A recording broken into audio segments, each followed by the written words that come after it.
It was a Tuesday evening in late October, the kind where the air starts to carry that crisp bite that tells you winter's not far off.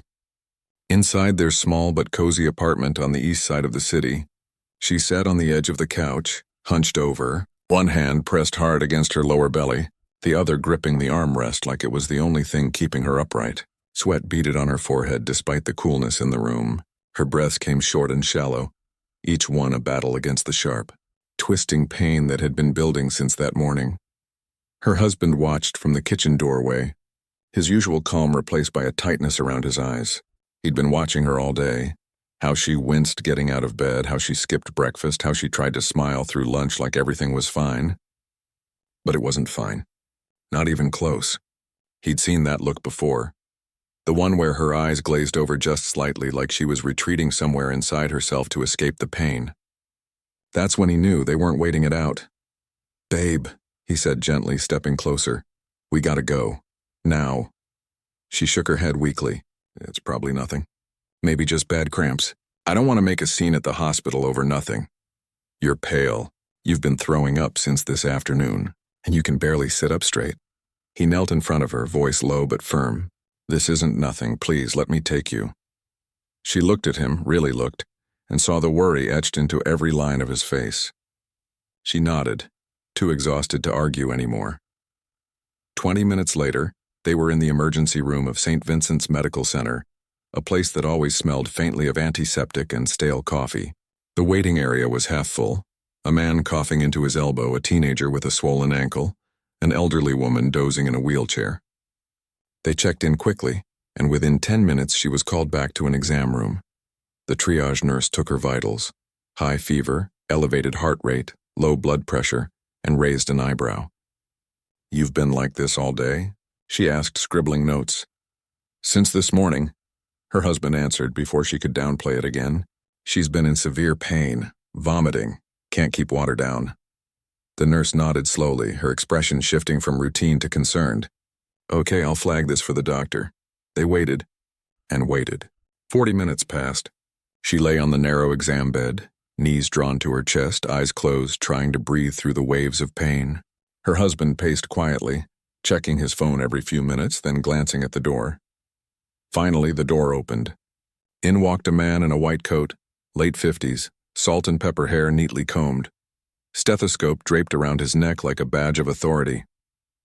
He didn't smile, didn't introduce himself right away, just flipped open the chart, glanced at it, then looked at her, not with curiosity, not with concern, but with something closer to impatience. "So," he said, voice clipped, "what seems to be the problem?" She tried to sit up, wincing. "I've had this intense pain in my lower abdomen since early this morning. It's gotten worse. I've been nauseous, running a fever." He held up a hand slightly, cutting her off. "Any chance you could be pregnant?" "No," she said quickly. "I had my period just last week." He nodded, as if that settled it. "And you're sure it's not just menstrual cramps? Sometimes stress can make them feel worse than usual." She blinked. "Doctor, I've had cramps before." "This is different. It's sharp, constant. I can't even walk without doubling over." He scribbled something in the chart. "You said you've been vomiting?" "Yes." "Any diarrhea?" "No." "Headache?" "Dizziness?" "A little dizzy, yes." He closed the chart with a soft snap. "Sounds like a viral stomach bug. Maybe some dehydration. Happens this time of year." He turned to the computer, typed a few lines. "I'll give you a prescription for ibuprofen, strong dose, and some anti-nausea meds. Drink plenty of fluids, rest. You should feel better in a day or two." Her husband stepped forward. "Wait, she's been like this for over 12 hours. Her fever's over 102.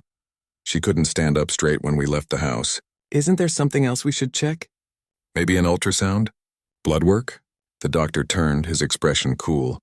"Look, I understand you're worried, but we don't run expensive tests on every patient who comes in with stomach pain, especially when the symptoms point clearly to a benign cause." He paused, then added, almost as an afterthought, "Sometimes people confuse discomfort with emergency." The words landed like a slap. She felt her face flush, not from fever but from humiliation.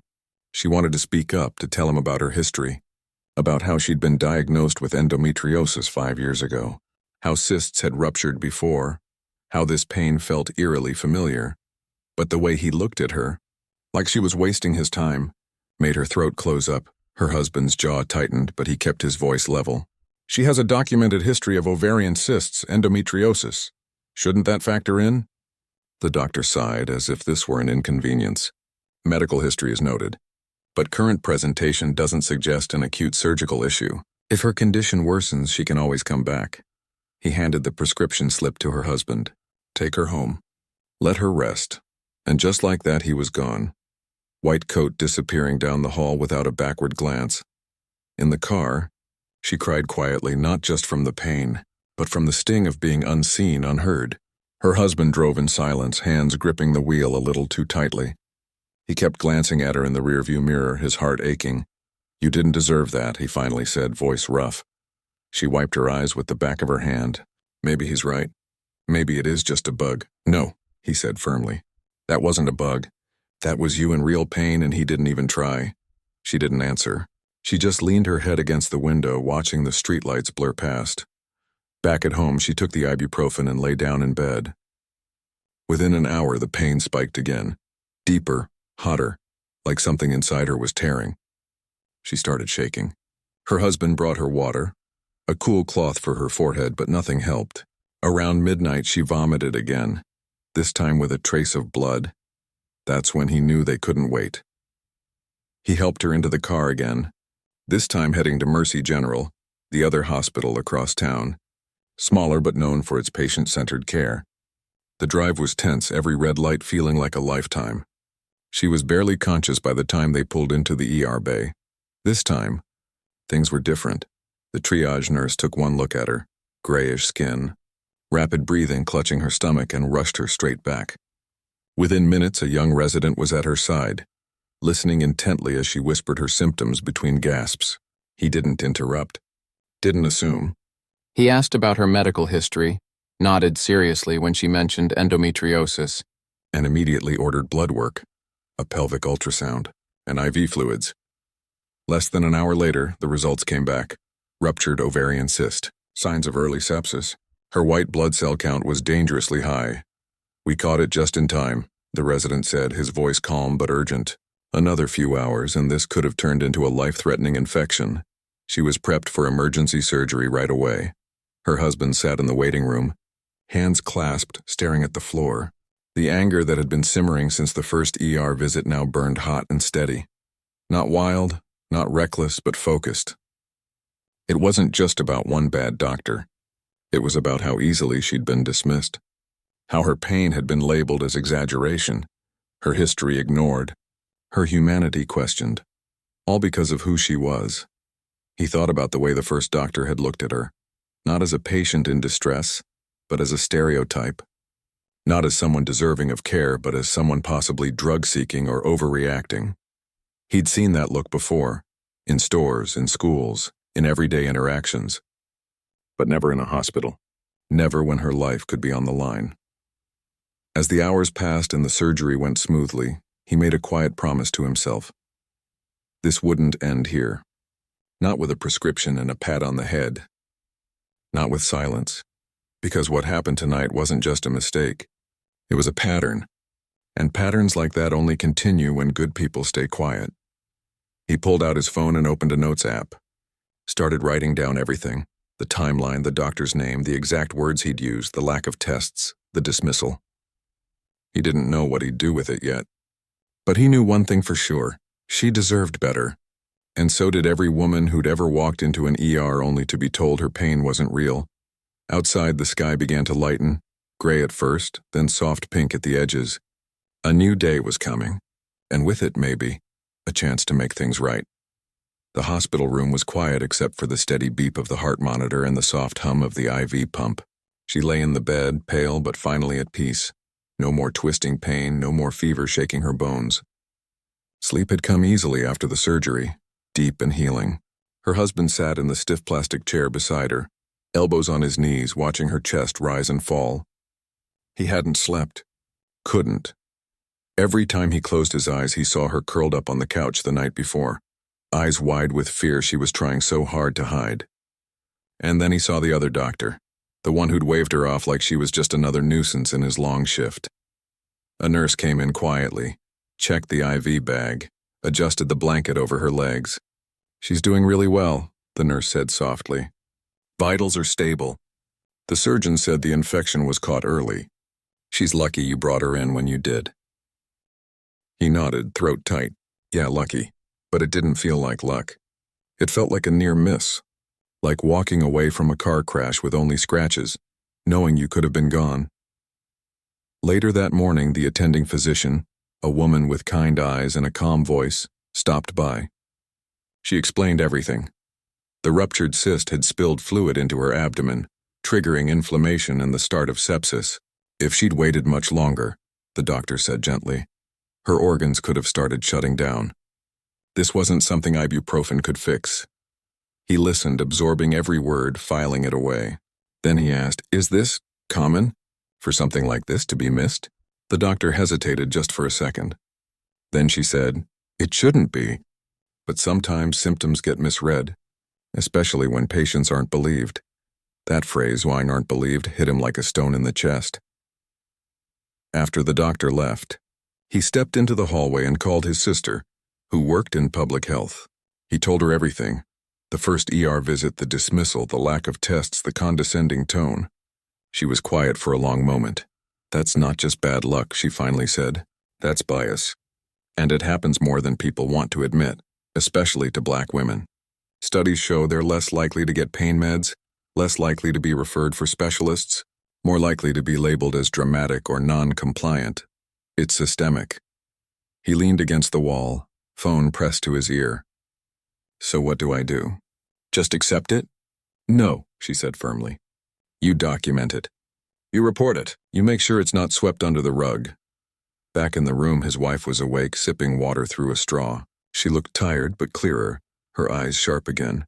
"How bad was it?" she asked quietly. "Bad enough," he said, sitting beside her. "But you're okay now." She nodded, then looked down at her hands. "I kept thinking, maybe I was overreacting. Maybe it really was just cramps." He reached for her hand. "You weren't, and you never are." Your body was screaming. He just chose not to listen. She squeezed his fingers. "What now?" "I don't know yet," he admitted. "But I'm not letting this go." Over the next 2 days, as she recovered, he started digging. Not in a dramatic way. No hacking, no confrontations, just quiet, careful work. He requested her full medical records from St. Vincent's, citing patient rights. He wrote down every detail he could remember from that first ER visit. The time they arrived, the nurse's name. He remembered her badge said, Linda. The exact words the doctor used. He even found the prescription slip and took a photo of it. One afternoon, while she napped, he searched the hospital's website. Found the doctor's profile. Dr. Alan Whitmore, Chief of Emergency Medicine, 25 years on staff, award-winning clinician, board-certified, blah, blah, blah. Under patient reviews, he scrolled. Most were glowing, saved my father's life, calm under pressure. But then he saw a few that stood out. Dismissed my wife's chest pain as anxiety. Turned out to be a mild heart attack. Rude and rushed. Didn't listen to my daughter's symptoms. Assumed I was drug-seeking because I'm Black. Refused to treat my back pain. He read those again and again. Not isolated. Not just them. He also called the hospital's patient relations department. A polite woman answered, took his information, and promised to look into the matter. But her tone was practiced. Distant. The kind of voice people use when they've heard it all before and don't expect to do much about it. Still, he filed the complaint. Detailed. Factual. No anger in the wording, just facts. Time, symptoms, history, lack of diagnostics, outcome. Then he waited. Meanwhile, his wife was discharged. Home felt different now, warmer, safer, but also charged with something unspoken. She moved slowly, still sore from surgery, but her mind was sharp. One evening, as they sat on the couch with tea, she said, I keep thinking about all the women who don't have someone to drive them to a second hospital, who don't have insurance, who just go home and suffer. Or worse, he looked at her. Yeah, me too. She was quiet for a while. Then what if we could help them? Not just complain, but actually change something? He didn't answer right away, but the seed was planted. A week later, while browsing local news online, He stumbled on an article about a community health forum hosted by a nonprofit called the Women's Health Equity Project. They focused on maternal care, pain management disparities, and medical racism. On a whim, he emailed them, sharing a brief version of what happened. To his surprise, they wrote back the next day. A woman named Diane, the program director, asked if they'd be willing to talk. He said yes. They met at a small cafe downtown. Diane was in her 50s, warm but no nonsense, with silver-streaked hair and eyes that missed nothing. He told her the whole story, without drama, just truth. She listened without interrupting, nodding occasionally, taking notes. When he finished, she leaned forward. "This isn't just your story," she said. "It's one of hundreds we hear every year. Black women are 3 to 4 times more likely to die from pregnancy-related causes than white women. But it's not just pregnancy, it's all care. Pain is undertreated, symptoms are ignored, and when they speak up, they're called aggressive." She paused. "Have you considered sharing this publicly? Not just with the hospital, but with others who need to hear it?" He hesitated. "I don't want it to become a spectacle, and I don't want her re-traumatized." "Of course," Diane said gently, "but silence protects the system, not the people in it. There are ways to speak up safely, with support, with legal backup, with a clear goal." She handed him a brochure and a card. "Think about it, and if you're ready, we can help you file a formal report with the state medical board. We also connect survivors with each other, so no one feels alone." On the drive home, he replayed the conversation. It wasn't about revenge. It was about making sure no one else had to go through what she did. That night, he asked her what she thought. She was quiet for a long time. Then she said, "I'm scared, but I'm more tired of being quiet." So they decided, together, to move forward. Diane introduced them to a civil rights attorney who specialized in medical discrimination. The lawyer was calm, thorough, and didn't sugarcoat things. "Hospitals protect their own," she said. "But if we build a strong case with records, witnesses, patterns, it can force change. Even if it doesn't end in a lawsuit, it can lead to policy reviews, training, oversight." They also started talking to other women. Through the nonprofit, they were connected carefully, confidentially, with 3 others who'd been treated by the same doctor. One was a Latina teacher who'd come in with severe abdominal pain after gallbladder issues. He'd told her she ate too much spicy food and sent her home. She ended up in surgery 2 days later. Another was a black college student with kidney stones. He accused her of faking pain for opioids. A third, an older black woman, had chest pain he brushed off as stress. She had a minor heart attack the next morning. They didn't share names or details publicly, just enough to see the pattern. Same doctor, same dismissal, same race and gender. It was chilling and galvanizing. His wife began writing, not for an audience at first, just for herself. Pages and pages about what it felt like to be in pain and not believed. About the shame of doubting your own body because someone in a white coat told you were wrong. About the exhaustion of having to prove your humanity just to get basic care. One evening, she showed him a draft. "I want to call it When They Don't Believe Your Pain," she said. He read it. It was raw, honest, powerful. "You should publish it," he said. She bit her lip. "What if people say I'm exaggerating? What if he sues me?" "The truth isn't defamation," the lawyer had told them. "Stick to facts. Use your experience. Don't attack, educate." So she polished it. Added her medical timeline. Kept it focused on her story, not his character. Just what happened, how it felt, and why it matters. They sent it to a local online news outlet that covered social justice issues. The editor loved it. Published it the following week. The response was immediate. Messages poured in, dozens, then hundreds. "This happened to me too. Thank you for saying what I couldn't. I thought I was crazy." Nurses wrote in saying they'd seen it happen but felt powerless to speak up. Medical students shared it in their study groups. One message stood out. "My sister died after her pain was ignored in that same ER. She looked just like you." That one made them both cry. But not all the responses were kind. A few commenters said things like, "Maybe the doctor was just busy," or "Not every bad outcome is racism," or "Why didn't you just go to another hospital sooner?" He wanted to argue, but his wife stopped him. "We're not writing for them," she said. "We're writing for the ones who know." Meanwhile, the hospital hadn't responded to their complaint, not really. A generic email came. We take all concerns seriously and are reviewing your feedback. No timeline. No follow-up. No acknowledgement of the pattern. But the article changed things. A local TV reporter reached out. Asked if they'd be willing to do a short interview. Just their story. No ambush, no confrontation. They agreed, but only if they could control the narrative. No sensationalism, no angry husband tropes, just facts and feelings. The segment aired on a slow news Thursday. It wasn't flashy, just her voice, calm and steady, describing what happened, and him sitting beside her, holding her hand, saying, "I just wanted her to be seen." But it resonated. By Friday, St. Vincent's PR department was getting calls. The hospital's social media was flooded with questions. And for the first time, someone from leadership called, not patient relations, but the chief medical officer's office. They wanted to meet and discuss. He wasn't naive. He knew it wasn't guilt that moved them. It was pressure. But pressure could open doors, he told the lawyer. She advised them to go, but bring notes, bring a recorder, with consent, and don't sign anything on the spot. The meeting was set for the following Monday. That weekend, they prepared, reviewed every document, rehearsed their points, reminded themselves this wasn't about winning an argument. It was about accountability. Sunday night, they sat on the porch, wrapped in blankets, watching the stars. "You've changed," she said softly.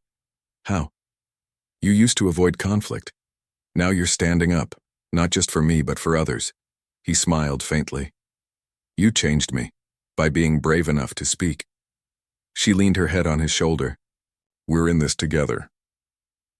Inside, the fear was still there, but so was something stronger. Purpose. Because what started as a night of pain in an ER had become something bigger, a spark. And sparks, when tended carefully, can light fires that warm entire communities. They didn't know what Monday would bring. But for the first time since that awful Tuesday, they felt ready. Not for revenge, but for justice, quiet, persistent, and rooted in truth. The hospital conference room felt too clean, too quiet, too bright. Fluorescent lights hummed overhead, casting a sterile glow on the long table and the 4 chairs arranged on each side. He sat beside his wife, both of them in simple clothes, no armor, no anger, just 2 people who'd come because they believed something needed to change. Across from them sat 2 hospital officials, a woman in a navy blazer with a name tag that read, Dr. Elena Ruiz, Chief Medical Officer, and a man in a crisp shirt who introduced himself as the head of patient experience. Neither offered coffee. Neither apologized. Dr. Ruiz began with practiced calm. "We appreciate you coming in. We've reviewed your complaint and read the article you published. We take concerns about bias very seriously." He nodded but didn't speak yet. He'd learned to let silence do some of the work. His wife spoke first, voice steady. "Thank you for meeting with us, but what I need to know is, has anything actually changed since that night? Has Dr. Whitmore been spoken to? Are other patients still walking into that ER and being dismissed because of how they look?" The man shifted in his seat. "All complaints go through a formal review process. We can't discuss personnel matters due to privacy laws." "Of course," she said, "but you can tell us if you've looked into whether this is part of a pattern, because we've heard from other women. Same doctor, same story." Dr. Ruiz's expression didn't change, but her fingers tapped once on the table, just once.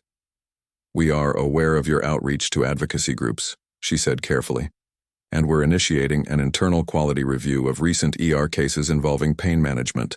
"That's a start," he said, finally speaking. "But a review behind closed doors won't rebuild trust. People need to see action, not just words." They talked for nearly an hour. The officials offered vague assurances. Training is being updated. Protocols are under evaluation. We value diverse patient experiences. But when he asked for specifics like, will there be mandatory anti-bias training for all ER staff? Or, will patient complaints be tracked by race and outcome? The answers got fuzzy. Still, they left with one concrete thing. A promise that the hospital would respond in writing within 10 business days, with a summary of their planned actions. It wasn't justice, but it was a door cracked open. Back in the car, his wife let out a long breath. They were polite, but they weren't listening. Not really. Maybe not, he said, starting the engine. But now they know we're watching. That night, they met with Diane from the Women's Health Equity Project and their lawyer at a quiet diner on the edge of town. Over coffee and pie, they laid out what happened in the meeting. The hospital's playing defense, the lawyer said, stirring sugar into her cup. They're hoping this blows over, but it won't, if we keep the pressure steady and smart. Diane leaned forward. There's a city health forum next month. Public, live-streamed, hosted by the Department of Public Health. They always invite hospitals, clinics, and community voices. If you're willing, I can get you on the speaker list. His wife looked at him. He saw the hesitation, the fear of standing up again, of being judged, of reopening wounds. But he also saw the fire underneath. I'll do it, she said quietly, but I want to do it right. Not just tell my story, offer solutions. That's exactly what they need, Diane said, smiling. People are tired of problems without paths forward. Over the next 2 weeks, they worked, slowly, carefully, on what she would say. She wrote draft after draft, reading them aloud at the kitchen table. He listened, gave feedback, reminded her to breathe. Their lawyer reviewed every line to make sure it was factual, not inflammatory. Diane connected them with a communications coach who helped with pacing and presence, not to sound polished, but to sound human. Meanwhile, the hospital's written response arrived. It was 3 pages long, full of bureaucratic language, enhanced sensitivity modules, interdisciplinary review panels, commitment to equitable care. But buried in paragraph 4 was something real. They were placing Dr. Whitmore on administrative leave pending a full investigation into multiple patient complaints. It wasn't a firing, not yet. But it was movement. He showed the letter to his wife. She read it twice, then set it down. He's still getting paid, she said. While women are still scared to walk into that ER. True, he said. But he's not seeing patients. That matters. She nodded. Then we keep going. They also began something quieter, a listening circle. Through the nonprofit, they invited a small group of women, Black, Latina, Indigenous, who'd experienced medical dismissal, not for publicity, just to sit together, share stories, and heal. They met in a community center once a week, chairs in a circle, no agenda, except truth. At the first meeting, a young mother spoke through tears about being told her postpartum pain was just in her head. An older woman described how her chronic back pain was labeled as drug-seeking for years before a spine specialist finally listened. Another talked about her sister who died after being sent home from the ER with indigestion. It was a heart attack. No one interrupted. No one said, at least it wasn't worse. They just listened. And in that space, something powerful grew. Not anger, but solidarity. His wife came home from those meetings changed. Lighter, somehow. It's like I finally understand I wasn't broken, she told him one night. The system was. He held her hand. You were never broken. As the health forum approached, the local news picked up the story again. A radio station interviewed her about the upcoming talk. She didn't rant. She didn't name-call. She just said, I'm speaking so the next woman doesn't have to prove she's in pain to be believed. The day of the forum arrived cool and overcast. The City Hall auditorium was half full. Health officials, nurses, students, community members, a few reporters. He sat in the front row, heart pounding as she walked to the podium. She didn't start with her pain. She started with gratitude. Thank you for letting me speak, she began, voice clear but soft. I'm not here to shame one doctor. I'm here because I believe our healthcare system can do better, must do better, for people who look like me. She told her story simply. The pain, the dismissal, the second hospital, the surgery. Then she pivoted. After I got home, I asked myself, why did he not believe me? Was it because I'm a woman? Because I'm Black? Because I didn't fit his idea of a real patient? I don't know his heart. But I know the data.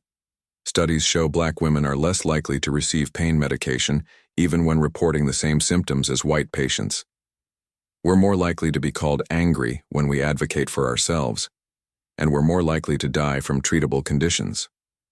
She paused. This isn't about bad apples. It's about a system that wasn't built for us. Then she offered 3 clear asks. First, mandatory, ongoing anti-bias training for all clinical staff, not a 1-hour webinar, but real education with accountability. Second, transparent reporting. Hospitals should publish annual data on patient complaints, broken down by race, gender, and outcome. Third, patient advisory councils with real power, made up of community members, especially from marginalized groups, to help shape policies. When she finished, the room was silent for a beat. Then applause, not thunderous but deep, steady, respectful. Afterward, people came up to her. A nurse hugged her, whispering, "I've seen it happen. I didn't know how to stop it." A medical student asked for resources to bring to her school. An older man said, "My daughter went through something similar. Thank you for giving her a voice."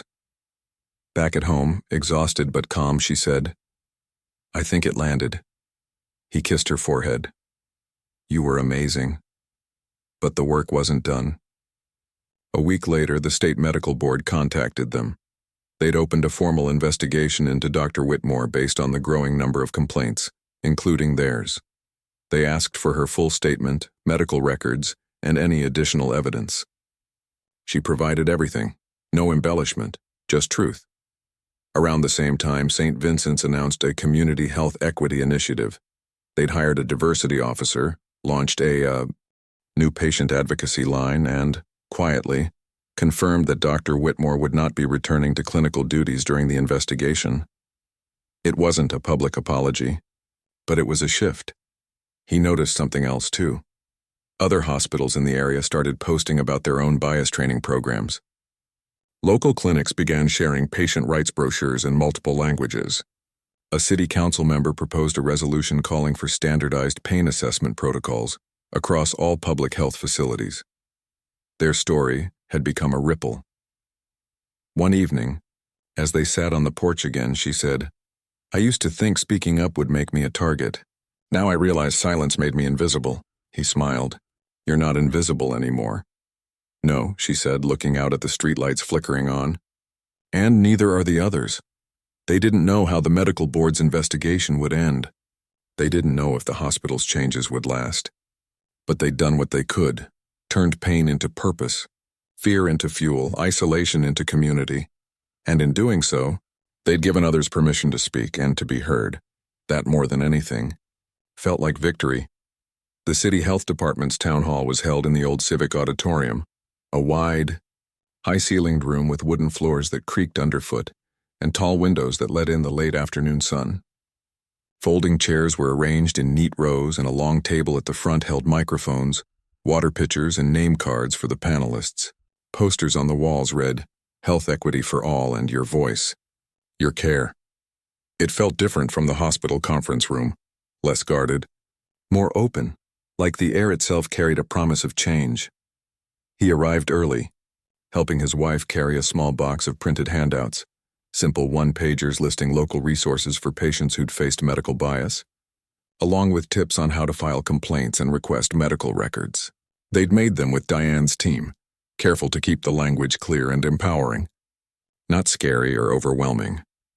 People began to trickle in, nurses in scrubs, students with notebooks, older women in church hats, young parents with toddlers on their hips. Some came alone, others in pairs, eyes scanning the room like they were looking for familiar faces, or maybe just for proof they weren't the only ones who'd been hurt by the system. His wife stood near the back, greeting people quietly, handing out flyers. She wasn't performing. She was just present, and that presence drew others in. A woman in a floral dress stopped her, eyes glistening. "I read your article," she whispered. "My daughter went through the same thing last year. They told her she was too young to be in that much pain. Turned out to be appendicitis." His wife hugged her, held her hand for a long moment. No words needed, By the time the event started, the room was nearly full, over 200 people, maybe more. The moderator, a public health official with a calm voice, opened with a simple truth. Healthcare should never depend on who you are, what you look like, or how much money you have. But too often it does. Then came the panel. His wife was third to speak. She walked to the mic without fanfare, adjusted it slightly, and took a breath. The room quieted. "I'm not here because I want to shame anyone," she began. "I'm here because I almost died, and not from the illness, but from being ignored."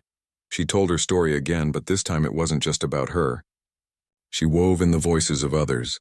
The young mother from the listening circle, the college student with kidney stones, the older woman whose chest pain was called stress. She didn't name names, but the pattern was clear. Same dismissal, same assumptions, same faces walking out of ERs in silence. Then she said something that made the room lean in. "For years, I thought if I just dressed nicely, spoke politely, had insurance, showed up calm and composed, then I'd be treated fairly. But that night I did all those things, and still my pain was treated like a nuisance." She paused. "That's when I realized it's not about how I show up. It's about how the system sees me." A murmur ran through the crowd. Nods, a few quiet amens. She went on to describe what real accountability could look like, not punishment but prevention. She repeated her 3 asks from the earlier forum, but now added something new. Let patients help design the training.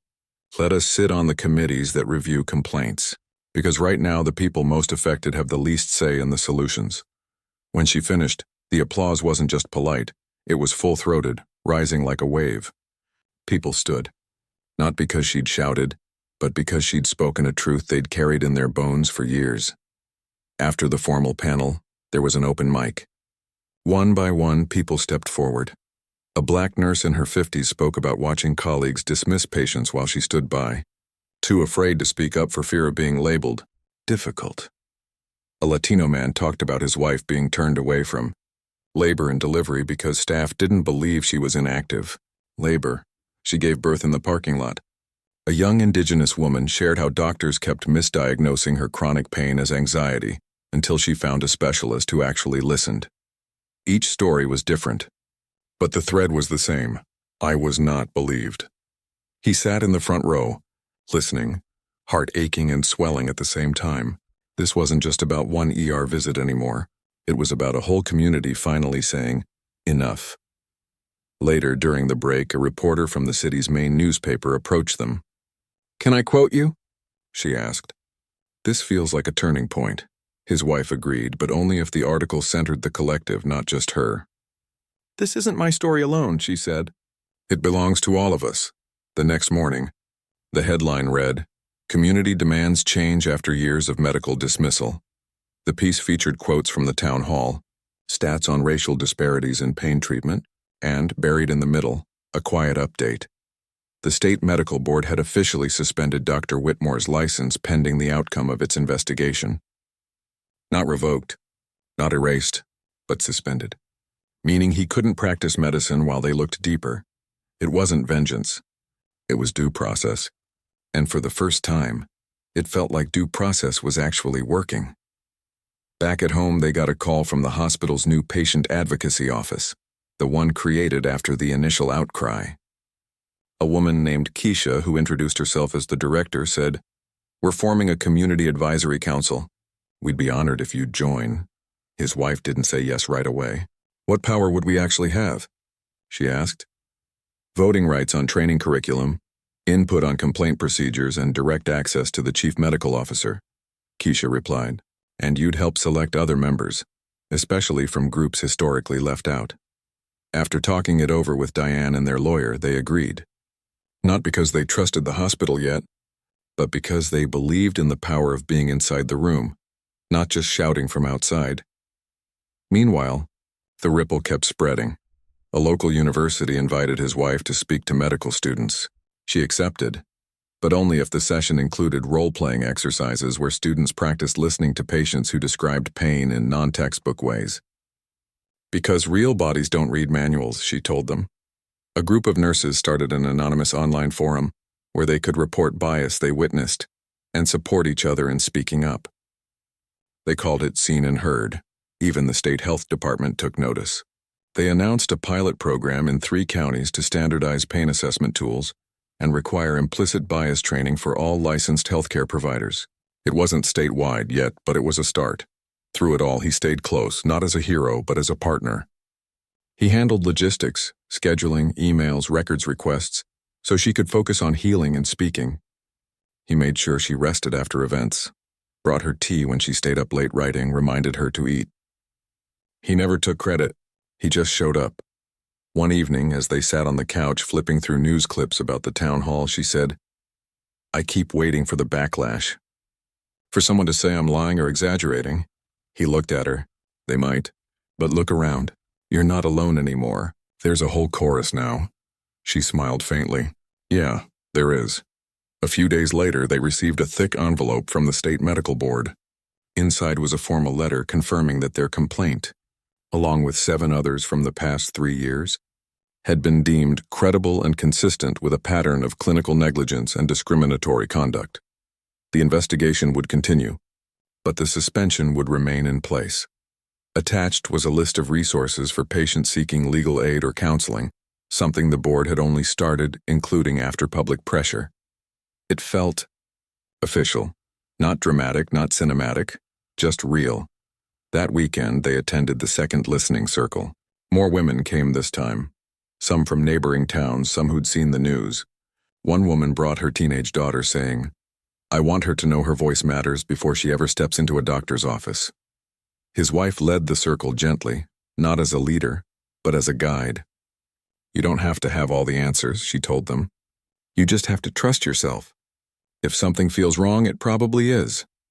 Afterward, as they walked to the car, a young woman caught up to them. "I've been scared to file a complaint about my OB," she said, voice trembling. "But hearing you, I think I'm ready." His wife gave her Diane's card. "Call her. You don't have to do it alone." Back home, he made soup while she soaked in a warm bath, still recovering, still tender, but stronger every day. Later, as they lay in bed, she said, "Do you think he knows? Dr. Whitmore, do you think he understands what he did?" He thought about it. Maybe not. Some people never see their own bias, but it doesn't matter anymore. Because the system is starting to see it and act. She turned to him. "We didn't do this to hurt him. We did it so no one else gets hurt." "Exactly," he said, squeezing her hand. "That's the difference." In the weeks that followed, life settled into a new rhythm. She still had follow-up appointments, still tired easily, but her spirit was lighter. He went back to work, but now checked in with advocacy groups during lunch breaks, shared resources on social media, donated when he could, and then came the call from the city council. They were drafting an ordinance, the Patient Dignity and Equity Act, that would require all hospitals receiving city funds to implement anti-bias training, publish annual disparity reports, and establish community oversight councils. Would she be willing to testify at the hearing? She said yes. The hearing was held on a rainy Thursday. The chamber was packed. She stood at the podium, not in anger, but in hope. "This isn't about one bad doctor," she said, voice clear over the hum of the rain outside. "It's about building a system where every patient, no matter their skin color, their income, their accent, is treated with dignity from the moment they walk through the door." When she finished, the council members didn't just nod. They asked questions. They took notes. One said, "Your testimony will shape the final language of this bill." Afterward, as they walked out into the drizzle, he opened his jacket and wrapped it around her shoulders. "You did it," he said. "No," she replied, looking up at him, rain glistening in her hair. "We did it." And in that moment, standing on the steps of City Hall with the sound of rain and distant traffic, they both knew. The work wasn't over. But the silence had been broken. And once silence breaks, truth has room to grow. Spring came quietly that year.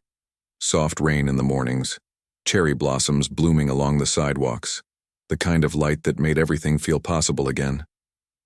In their kitchen, sunlight streamed through the window as she stirred a pot of soup, her movement slower than before but steady. The scar from surgery was still there, pale and thin beneath her shirt, but it no longer pulled or ached. It was just part of her now, a reminder, not a wound. He sat at the table, laptop open, scrolling through emails. One caught his eye, a message from the state medical board. He read it twice, then called her over. She wiped her hands on a towel and leaned over his shoulder. The letter was brief but clear. After a 6-month investigation, Dr. Whitmore's medical license had been permanently revoked. Not suspended, not restricted, revoked. The board cited a consistent pattern of clinical negligence, failure to adhere to standard diagnostic protocols, and documented disparities in patient treatment based on race and gender. The decision was final. He would never practice medicine again. She didn't cheer. Didn't cry. She just exhaled long and slow like she'd been holding her breath for months. "It's done," she said. "Yeah," he replied. "It's done." But they both knew this wasn't an ending. It was a milestone. Because while one man's career had ended, something much bigger had begun. A few weeks earlier, the City Council had passed the Patient Dignity and Equity Act unanimously. Every hospital and clinic receiving public funds now had to implement mandatory anti-bias training, track patient complaints by race and gender, and include community members, especially from historically marginalized groups, in oversight roles. It wasn't perfect, but it was real. And it was enforceable. Even more surprising, St. Vincent's didn't fight it. In fact, they became one of the first hospitals to fully comply. They hired a new head of equity and inclusion, a Black woman who'd worked in community health for 20 years, and launched a public dashboard showing their patient satisfaction scores, broken down by demographics. They also opened a 24/7 patient advocacy line staffed by trained counselors, not administrators. Change, it turned out, could happen, even in places that once seemed set in stone. But the biggest shift wasn't in policy. It was in people. One Saturday morning, they hosted their first official workshop at the community center. They called it Know Your Rights, Trust Your Voice. 30 people showed up, mostly women, some men, all carrying stories. They taught them how to request medical records, how to file a complaint without fear, how to bring a trusted advocate to appointments. They handed out laminated cards with key phrases. "I need further testing." "My pain is real." "I'd like a second opinion."